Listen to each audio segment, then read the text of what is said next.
Peter B. Collins. News and comments. Hey, thanks for downloading it. It's Wednesday, September 7th, 2016. There's more news than fits in half an hour. Let's see what I can do here. I am standing firmly with the Standing Rock Sioux and the Lakota tribes who have been protesting the efforts to build a pipeline through their sacred lands and recently discovered a sacred tribal burial ground. And over the Labor Day weekend, things heated up as the pipeline company, Dakota Access LLC, brought in bulldozers, started to dig things up, and they brought in a goon squad with attack dogs, pepper spray, and state police sat idly by as these goons tried to contain protesters and at times allowed the dogs to attack protesters who were not violating any laws that I know of or operating in more than a free speech manner. And in the last couple of days, we've seen a brief court injunction issued by a federal judge in Washington, D.C., but bizarrely, he ruled that construction on the area that's recently been identified as a sacred tribal burial ground may continue. It makes no sense. Now, this area, which is outside of the reservation, so it's on state land or private land, I'm not sure which, was only recently discovered, and there's a process where you apply to the historical society or whatever it's called there in the state of North Dakota, and they come down and say, oh yeah, this is a legitimate site. So there doesn't seem to be some urgency here that requires that this work continue until these issues can be resolved. But the pipeline company seems to be in deep cahoots with the Army Corps of Engineers, which is bulldozing the rights of the Native Americans, both figuratively and literally. So Saturday, Labor Day weekend on September 3rd, members of the Standing Rock Sioux tribe and their growing numbers of supporters were on their way to blockade an area near the construction site to sing and give prayers, and they heard bulldozers. And so some of the people in a nonviolent protest mode ran to that scene, and that's where they encountered these pipeline security workers, I call them goons, who had attack dogs, used pepper spray on the demonstrators, and at least one child and a pregnant woman were bitten by the security dogs, and 30 reported side effects or effects from the use of the pepper spray on them. Now, local authorities have called it a riot, blaming the protesters and not the security detail, but the Democracy Now! Has video that pretty clearly shows that the protesters stayed within bounds. And a spokesperson for the Red Warrior camp says the claims of injuries to the security company's personnel are absolutely false. The company says they were hit with objects, which just isn't true. We had no weapons, just our voices. The video doesn't lie. One female security guard laughed and said, "I told you so," when her dog bit one of us. I'm linking to the article that I'm referring to here. It's from DeSmog blog, and the link is in the show file for today's podcast to make it easy for you to find it. There's some interesting photographs that accompany the report. And the protesters also said they did this on a holiday weekend, one day after we filed court papers identifying these sacred sites. The desecration of these ancient places has already caused the Standing Rock Sioux irreparable harm, and we're asking the court to halt this path of destruction. And some argued that this was an act of psychological warfare on the part of the pipeline construction company. And as I mentioned, the state police were on the scene but took no action to protect the protesters or to stop the private security personnel. And an attorney, Stephanie Sosi with Earth Justice, representing the Native Americans, said, since 2014, when the pipeline construction was announced, the tribe has consistently reached out for consultation to the Army Corps of Engineers, but the Corps steamrolled the tribe throughout the process. And we're seeing some interesting support for the people in protest there of the Dakota Pipeline, coming from the music city of Austin, Texas. And I want to thank listener, subscriber, and Peter B. Collins supporter Leland Potter for tipping me off to this, because he and his colleague from the band Choctaw Wildfire, Charlie Pierce, have gotten very active on this issue. And if you haven't checked out Choctaw Wildfire, I'm going to plug them for you. That's not the purpose of mentioning them today. But they are a great band, and Charlie Pierce is a great songwriter with a powerful voice. Check them out on your favorite music service. But the connection to Texas is really fascinating, because the other day on Facebook, Charlie Pierce outed one of the people who is profiting from the construction of this pipeline. His name is Kelsey, K-E-L-C-Y, Kelsey Warren, a Dallas-based pipeline billionaire, and he's also the money man behind a music enterprise. It's called Music Road Records. He's got a recording studio called Cedar Creek, and he puts on a music festival for folkies called the Cherokee Creek Music Festival. And interestingly, he released a CD or a collection recently, I don't know how long ago, of cover songs performed by other people, and all the songs were written by Jackson Browne. So initially, this was making Jackson Browne look linked to a dirty oil baron there from Texas. And today, Charlie Pierce posted on Facebook this statement from Jackson Browne. I met Kelsey Warren on one occasion when I played at the Cherokee Creek Music Festival held at his ranch. Later, his company Music Road Records produced an album of my songs. Though I was honored by the tribute and think highly of the versions, which were done by some of my favorite singers and songwriters, I had nothing to do with it or deciding who would be on it. I do not support the Dakota Access Pipeline. I will be donating all the money I've received from this album to date and any money received in the future to the tribes who are opposing the pipeline. I don't know anything about Kelsey Warren's other business as the production of this album went forward. I did not know, he said. Although as a music publisher, there's no legal way to deny permission to a record company to cover a song that's been previously published, I could have dissuaded artists from appearing on this record had I known. I routinely vet the companies who ask me to perform for them. I do not play for oil interests. I don't play for companies who defile nature or companies who attack demonstrators with trained attack dogs and pepper spray. The list of companies I've denied the use of my music is long. I certainly would not have allowed my songs to be recorded by a record company whose owner's other business does what Energy Transfer Partners is allegedly doing, threatening the water supply and the sacred sites of indigenous people. Well, thank you, Jackson. Thank you, Leland. And thank you, Charlie. I appreciate your support, and I stand with you alongside the Standing Rock Sioux. Meanwhile, here in California, a different federal judge on Tuesday blocked the federal government's Bureau of Land Management from opening more than 1 million acres in Central California to oil drilling because the agency didn't properly explore the potential dangers of fracking. Hooray! A federal judge who gets what Jerry Brown, our governor, doesn't get. And District Judge Michael Fitzgerald sided with environmental lawyers who argued that the Bureau should have addressed the possible impacts of fracking in an environmental impact statement issued as part of this process. Instead, the 1,000-page impact statement mentioned fracking only 3 times and never discussed the controversial practice in any detail.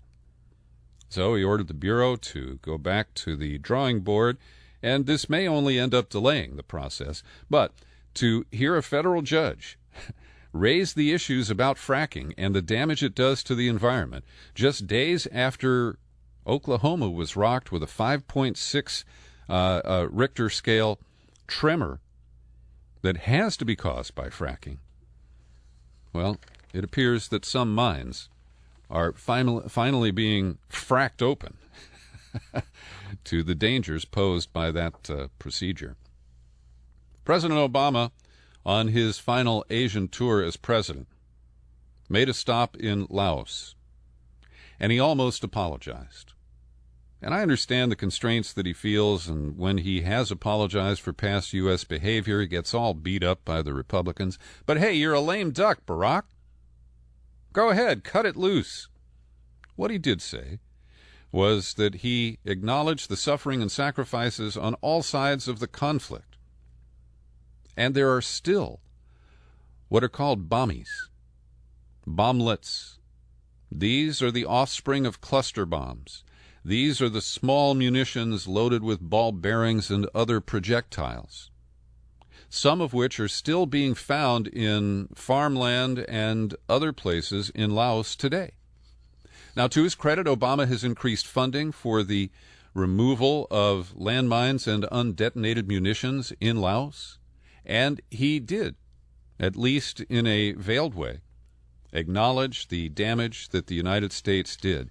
You know, I learned from the coverage that we did drop more tons of munitions on Laos than any other square footage or square mileage in the history of warfare. And so I think that this is long overdue. It is quite welcome. I would like the president to have taken a little bit stronger stand, but as I said, I do understand the kinds of restrictions he feels. And the bottom line for me is that there's so many Americans exemplified by the Trump problem today who just believe you never apologize for anything that the United States has done. And we've done a lot of things wrong. And I appreciate that Obama, for all his flaws, and I've enumerated many of them, is willing to step back from the claims of American exceptionalism and at least acknowledge wrongful steps and very, very immoral actions that we have taken in the past. Now, I am dubious about this entire thing I'm about to tell you, and that is that there is a transition plan that has been announced for Syria. It's coming from the High Negotiation Committee, which is an umbrella body representing more than 30 political and military forces seeking to oust Bashar al-Assad from power in Syria. They unveiled a 25-page plan at a meeting in London. Now, there is no idea presented on exactly how we get to the point where this plan could be implemented. I am dubious that any kind of democratic government can be set up in the ashes of the Assad government and the civil war that has gone on there for 5 years. But the most interesting aspect here is that Boris Johnson, who was the Lord Mayor of London, he is now the foreign minister of the new British government, and he rose to this position because he opposed Brexit and the voters went along with him. Now, I have no idea of the depth that Boris Johnson has. I don't know if he's going to make a good foreign minister. They appointed him just to deal with the Brexit issues with the EU and Brussels. But now, in this process, he has changed his position about Russia and about Syria. Because previously, Johnson had been skeptical about supporting the Syrian opposition. He had made comments in support of Russia. And in an article in the Times of London, he wrote today that Russia's seemingly indefensible military efforts in Syria are keeping in power the one man who bears overwhelming responsibility for the civil war. Now, this blueprint, it looks nice on paper. But do you really believe that in the wake of this civil war, that any kind of real democracy is going to surface in Damascus and be able to unify that country?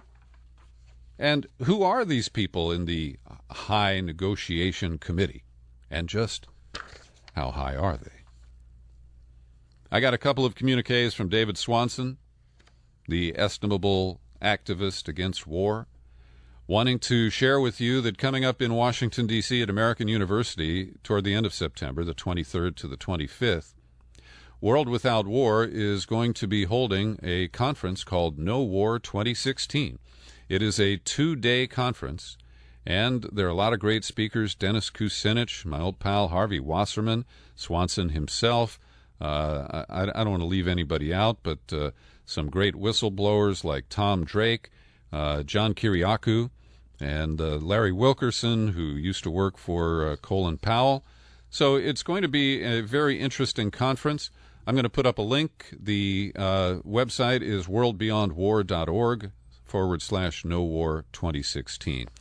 And Swanson also sent a piece that he wrote about the current squabble over allowing the former British ambassador to Uzbekistan, whose name is Craig Murray, to enter the United States so he can attend the World Beyond War conference and give the Sam Adams Award for Integrity and Intelligence to CIA torture whistleblower John Kiriakou. And so far, Murray has been denied a visa by the State Department, even though he's from a country where we basically say you get a visa unless we've got some dirt on you. And so Murray is in trouble. Why? Because he exposed the collusion between the United States and Britain and the ugly government in Uzbekistan. And its strong-arm leader just passed away last week. So as a result of exposing the sadistic methods of torture used by Uzbek authorities, he was forced out of the British Foreign Office. And he issued this statement: I have no criminal record, no connection to drugs or terrorism. I have a return ticket, hotel booking, and sufficient funds. I have a passport from a visa waiver country and have visited the U.S. frequently during 38 years, never overstayed.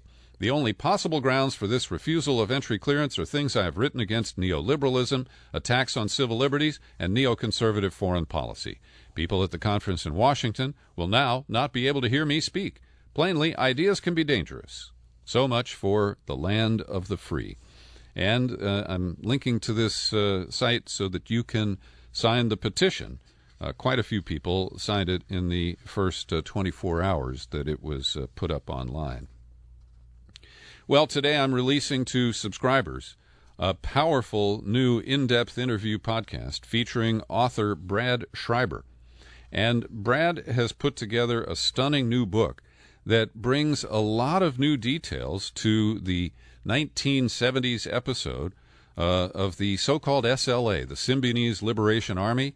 That's the weird group that kidnapped Patty Hearst, demanded a food giveaway program from her wealthy family, and, well, they all got blown up, many of them, in a what was called a shoot-in, not a shoot-out, in Los Angeles in the summer of 1974. And Schreiber reveals new information. Powerful stuff, like, for example, Patty Hearst had not only been visiting Donald DeFreeze, the leader of the SLA, while he was a prisoner at the Vacaville facility here in California, somehow she was able to get conjugal visit rights and was having sex with him there. And so many of us never could understand why Patty Hearst was selected to be kidnapped by the SLA. And Schreiber reports it's because she cut off her relationship with Donald DeFreeze. And it was Leo Ryan, the Democratic representative from San Mateo, who I met as a kid when I lived in Foster City.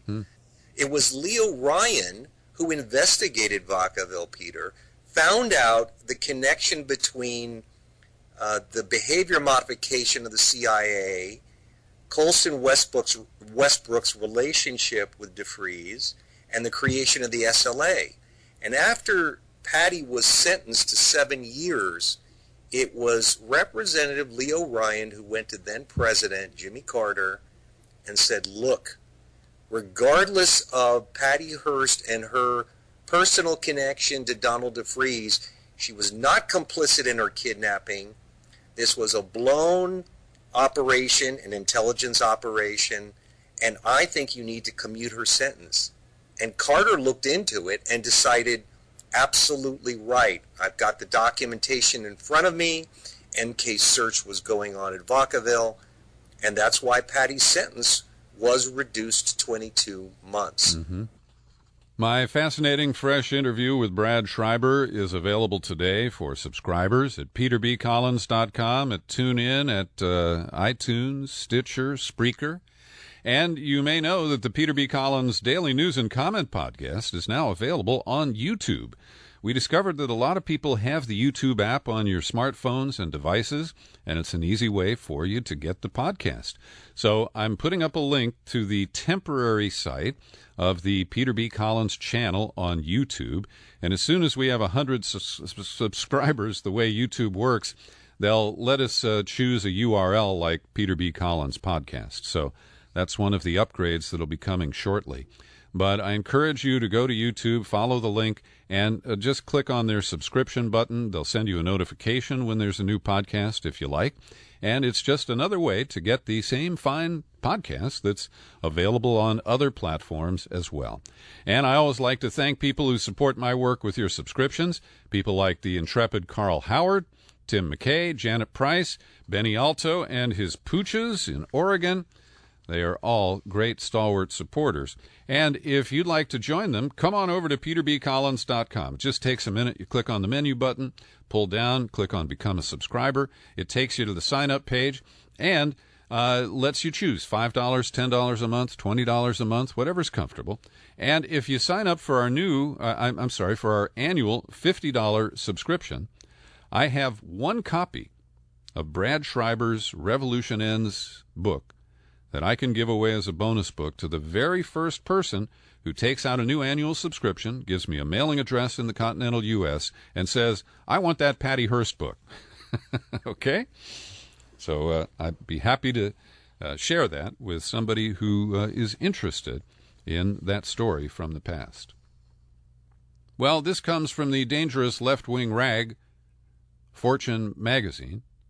They reveal that a memo has been issued at Goldman Sachs. That's the Wall Street investment bank that paid Hillary Clinton $600,000+ for 3 one-hour speeches. Bernie Sanders made a big deal out of that in the primary campaign. Well, the memo has been circulating, and it instructs the partners of the firm that they are banned from donating to the Donald Trump campaign. And the reason is because vice presidential candidate Mike Pence is currently a sitting a state or local official. But that doesn't apply to Tim Kaine, who's a member of the United States Senate, or Hillary Clinton, who holds no office at this time. And so the rules do not restrict donations to Clinton Kaine in any way. I think you're going to hear the Donald raising a fuss about that.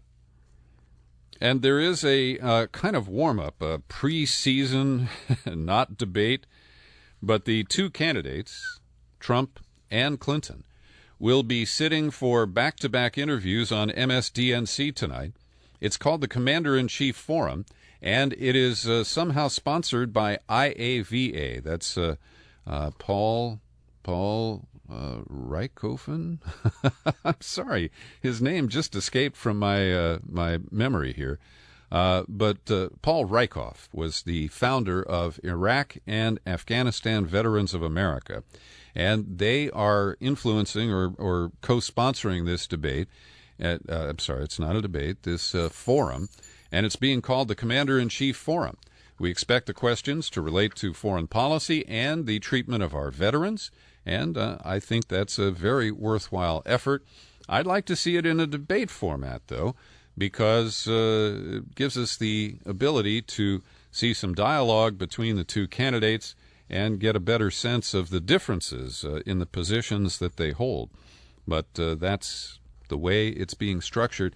I don't think MSDNC was allowed to make it a debate because of the rules of the Presidential Debate Commission, which is, of course, a corporate entity that is preventing Jill Stein and the Libertarian candidate Gary Johnson from addressing the American people in the 3 primetime debates that start at the end of September. Meanwhile, Trump is being accused of pay-to-play, and there's a valid issue here. He gave $25,000 to a group supporting the Attorney General of the state of Florida. Her name is Pam Bondi. At the time that she was considering whether to file suit against Trump University. Her group got the $25,000, and she declined to pursue charges against the phony entity called Trump University. Now, this goes back to 2013, and Trump says, she's just a wonderful person. I've never spoken to her about this at all, and, there's no quid, there's no pro, and there's no quo. Well, what's interesting is that Hillary Clinton tried to score some points on this while campaigning in Tampa, Florida yesterday, demanding details of the conversation in which Ms. Bondi solicited Trump's donation. The American people deserve to know what was said, because clearly the Attorney General did not proceed with the investigation. Now, this is a head-scratcher, and it puts Hillary on very thin ice, because she, of course, didn't get investigated or further prosecuted by the FBI Director James Comey. When many people look at that case and say, how could you not proceed? And then there's the case that I referenced just a moment ago of Goldman Sachs. And here's the quote from Hillary: "The American people deserve to know what was said." Now, all through the primaries, Bernie Sanders was so polite and saying, I don't care about your damn emails, but I'd like to see the transcripts of those very fine speeches you gave to Goldman Sachs and other banking interests. And so what this points up is the kind of Brazil factor in this campaign. We don't have a clean candidate running. There's no white hat, black hat, good guy, bad guy, good girl, bad girl. And in the article covering this, the New York Times shows the history of Donald Trump campaign contributions and his bragging about how much influence he was able to buy through the exchange of cash with politicians. Nancy Pelosi, House Minority Leader, sent a letter yesterday to the Speaker, Paul Ryan, urging him to bar Republicans from using hacked documents in their campaigns. Pelosi said that the hack into Democratic servers, apparently by Russians, says this article from the New York Times, was, quote, an unprecedented assault on the sanctity of our democratic process. Democrats and Republicans must present a unified front in the face of Russia's attempts to tamper with the will of the American people. Now, as you may know, I know Nancy Pelosi. I worked on campaigns for her. But frankly, this is unsubstantiated speculation. If you listen to the interview I did, it's been now 3 weeks, with Bill Binney and Kirk Wiebe, the former veterans of the NSA, they agree with NSA expert James Bamford that blaming Russia for this is nonsensical, that if Russia had the hacking tools that the NSA lost or left behind or allowed to be stolen, that they wouldn't reveal that they were the hackers. They would continue to exploit their ability to access those servers. And Hillary Clinton backs this up, told reporters Monday that Russia's intrusion represented a threat from an adversarial force and foreign power, and cited credible reports about Russian interference in our elections. They are not credible. This is a Democratic talking point. I mean, even Putin has gone public and said, no, we didn't do it. Now, maybe you don't believe Putin, but I think often people tell the truth about stuff like that. The polls are slipping for Hillary, and let's parse them into two categories. The national polls show that the race is a dead heat. It shows that Hillary's bubble after the convention has evaporated. Trump hasn't really expanded his support much, but she has been declining. Now, when you take it state by state in the battleground states relative to the Electoral College, Clinton still shows a significant advantage, but the margins are shrinking in some very critical states. And this piece showed up at The Hill, which is a reliable organ for inside the Beltway thinkers, and I was a little stunned by it. It reads, "Can the 2016 election be rigged? You bet." The byline is Roger Stone. Roger Stone, right? Oh, that Roger Stone. The political dirty trickster who started working for Nixon and was fired by Trump earlier this year. But that doesn't prevent me from telling you that Roger Stone, who is a political provocateur, has a very provocative piece here where he embraces the Stanford University study that shows that the Democrats rigged the primaries in favor of Hillary. He says what was done to Bernie Sanders in Wisconsin is stunning. He says the issue here is voter fraud, which is limited but does happen, and election theft through the manipulation of the computerized voting machines, which does happen. He cites Bob Fitrakis, longtime friend of me in this program. about the strip and flip technique for the elections this year, talks about the hackability of these scanners that tabulate votes. Both parties have engaged in this skullduggery. That's true. And it's the party in power in each state that has custody of the machines and control of their programming. He singles out Rahm Emanuel, asking if he'll put his finger on the scales for the election in Chicago. And so I want you to read this piece, because while it comes from a very unsavory source, most of what it says reflects views that I hold. Now that the Senate is back in session, they're struggling over the same issues that deadlocked before they left in July. And it really bugs me, because the battle over funding for response to the Zika virus is being held up by Republicans who insist on blocking any of that money going to Planned Parenthood for distribution of condoms and other safe sex devices to try to prevent sexual transmission of the Zika virus. And the Democrats are properly rejecting that poison pill. Yes, Planned Parenthood poison pill. You get the pun. But the way this is being covered makes it look like the Democrats are the obstructionists. And they quote Mitch McConnell, that great humanitarian and lover of women. It's hard to explain why, despite all their own calls for funding, Democrats would block plans to keep women and babies safe from Zika. Well, we know why this is going on. But the Democrats are losing the media and rhetorical battle on this issue, and I hope they regain the upper hand before this one is over. And finally today we say rest in peace to Darren Seals. He was one of the organizers of the protests in Ferguson, Missouri. And last night, he was found shot to death inside a burning vehicle in St. Louis County. I don't have any information or speculation on what led to his death. But he was found about 2 a.m. Tuesday morning in a charred vehicle 10 miles north of downtown St. Louis, and there's no information about a suspect or a possible motive. But this is just tragedy compounded. Thanks for listening to my News and Comment podcast, now available free every day on YouTube. I'm Peter B. Collins. Happy trails to you until we meet again. Happy trails to you. Keep smiling